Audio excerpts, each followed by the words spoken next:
মধুকে প্রকৃতির মিষ্টি অমৃত বলে অভিহিত করা হয়। এতে প্রায় ৪৫টি খাদ্য উপাদান রয়েছে। প্রকৃতির বেশ কিছু প্রয়োজনীয় পুষ্টিতে ভরপুর হওয়ায় এটি দীর্ঘদিন ধরে ঐতিহ্যগত চিকিৎসা অনুশীলনের একটি অংশ হিসেবে ব্যবহৃত হচ্ছে। মধুতে রয়েছে গ্লুকোজ, যা শরীরে তাপ ও শক্তি জুগিয়ে শরীরকে সুস্থ রাখে। তাই শীতের সময় নিয়মিত মধু খেতে পারেন। নিয়মিত মধু খেলে জটিল পাচন রোগ থেকে দূরে থাকা যায়, এমনটাই বলছেন বিশেষজ্ঞরা। আসুন একে একে সেই রোগগুলো সম্পর্কে জেনে নেই যেসব রোগে মহা ঔষধের মতো কাজ করে মধু। হিমোগ্লোবিনের স্বল্পতা। এটি ক্লান্তি প্রতিরোধে বিশেষ ভূমিকা রাখে, রক্তের হিমোগ্লোবিন গঠনে সহায়তা করে। শ্বাসকষ্ট নিরাময়, রক্তের হিমোগ্লোবিন গঠনে এর জুড়ি নেই। কোষ্ঠকাঠিন্য। মধু ডায়রিয়া দূর করে, দেহে তাপ ও শক্তি জুগিয়ে শরীরকে সুস্থ রাখে। অনিদ্রা, হাঁপানি, ফুসফুসের সমস্যা, অরুচি, বমিভাব, বুক জ্বালা রোধ করে।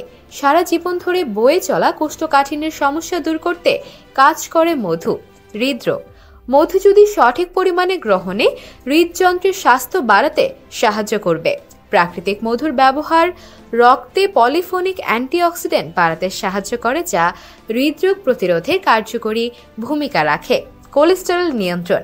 মধুর সঙ্গে দারুচিনির গুঁড়ো মিশিয়ে খেলে তা রক্তনালীর সমস্যা দূর করে এবং রক্তের খারাপ কোলেস্টেরলের পরিমাণ 10 ভাগ পর্যন্ত কমিয়ে দেয়। মধু ও দারুচিনির এই মিশ্রণ নিয়মিত খেলে হার্ট অ্যাটাকের ঝুঁকি কমে যায়। ওজন নিয়ন্ত্রণ। মধু দেহের ফ্যাট কমায়, যা ওজন কমাতে সাহায্য করে। হালকা গরম পানিতে থাকা মধু শুধু ওজনই নিয়ন্ত্রণ করে না, উজ্জ্বল ত্বকে উন্নীত করতেও সাহায্য করে।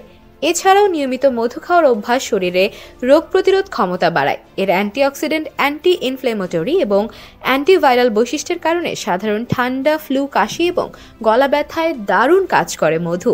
এটি ত্বকের প্রাকৃতিক ময়শ্চারাইজার হিসেবেও কার্যকরী।